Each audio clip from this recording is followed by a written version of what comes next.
இந்த பரிணாமத்தின் மூலமாக நம்ம படிப்படியாக வளர்த்துட்டு வந்த நமக்குள்ளுக்குள்ளே இருக்கிற ஒரு மிகப்பெரிய சிந்திக்கிற ஆற்றல், ஒரு க்ரியேட்டிவ் திங்கிங் அப்படிங்கிற ஒரு பெரிய விஷயம் நமக்குள்ளே இருந்ததை, மெமரி, அந்த மெமரியை கேப்சர் பண்ணுற தன்மையெல்லாம் இருந்ததை நம்ம இப்போ ஜஸ்ட் ஒரு 20-25 வருஷத்துக்குள்ளே இந்த கால்குலேட்டர், செல்ஃபோன், இந்த மாதிரி இந்த உபயோகங்கள் வந்த உடனே நம்ம அதை கம்ப்ளீட்டாக நம்மளுடைய அந்த அந்த அந்த திறனையே நம்ம அந்த ஆற்றலையே இல்லாத ஆக்கிட்டு இருக்க மாதிரி நம்ம ஆக்கிட்டோம். இப்போ என்னென்னா, ஒரு வாய்ப்பாடை ஞாபகம் வச்சுருக்கிறது அப்படிங்கிறது இனிமேல் வர்ற ஜென்ரேஷனுக்கு இல்லாமல் போயிடும் அப்படிங்கிற மாதிரி நம்ம போயிட்டுருக்கோம்.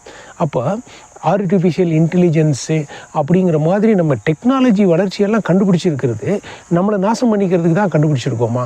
இப்போ ஒரே ஒரு அணுகுண்டை போட்டு ஒரு கோடிக்கணக்கான பேரை நம்ம கொல்கிற திறமையை தான் நம்ம டெக்னாலஜி மூலமாக கண்டுபிடிச்சிருக்கோம்.